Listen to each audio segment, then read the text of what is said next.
In this video, I'm going to show some examples of how we can arrange decimals and fractions in ascending and descending order.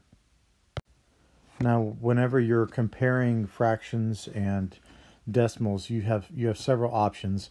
One option is you can draw simple pictures or use models. That usually is only useful if you're using a computer, number one, that can draw really accurate pictures. Number two is if you are comparing fractions that have really simple denominators, things like a half or a fourth, because any fractions that have more complicated denominators, you're not going to be able to draw them accurately enough to compare. Second strategy that you can use when you're comparing fractions and decimals is to find common denominators of all the fractions. And that can be labor intensive. It can take quite a bit of time to do that, especially if you're trying to put quite a few numbers in order. Your third strategy is change all of the fractions to decimals and then just compare all of your decimals together. That again can be pretty labor intensive.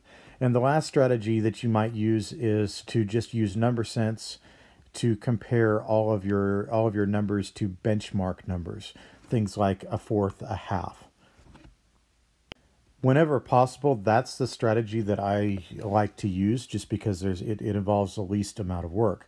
So on question one, what we're looking for is which list shows the numbers in order from least to greatest. Every answer choice has the same set of numbers. So I'm just going to look at the ones from choice A, and I'm going to see if I can compare them all to 2.5.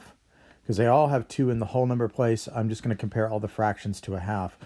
2 1/6 is less than a half, so I'm going to put a less than sign there.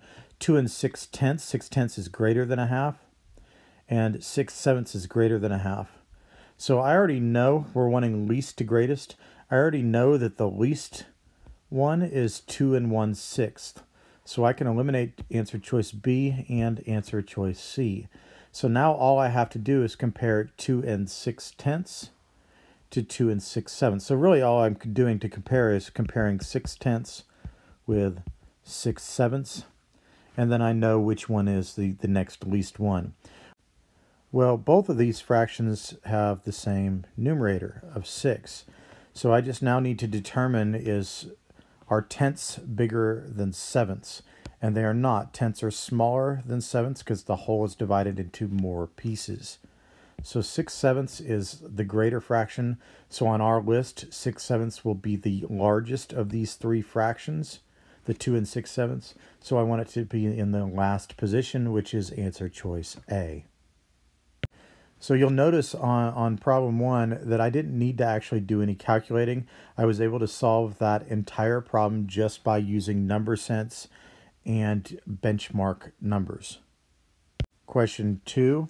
Again, all of the numbers in the answer choices are the same. I'm going to go ahead and do just like what I did before and compare them all to benchmark a benchmark fraction. And it looks like the whole number value in every one of these is going to be 8. So all I have to do is look at the fraction parts. So a half is equal to a half, obviously. 1/5 is less than a half. And 7/10 is greater than a half. So in this problem, I want greatest to least, which means 8 7/10 will be my greatest one. This is number 1. Then the half, this will be number 2, and this will be number 3. Now I just need to find the answer choice that has them in that correct order, which is choice B. And question 3, we have 5 1/10, 5 1/5, and 5 1/2. Just like before, I'm going to compare them to a benchmark fraction. Our whole numbers are all 5, so all I need to do is look at the fraction. 5 1/10 is less than 5 1/2. 5 1/5 is also less than 5 1/2, and 5 1/2 is equal to 5 1/2. So I know that this is my greatest fraction, greatest number, so I'm going to put a number 1 by it.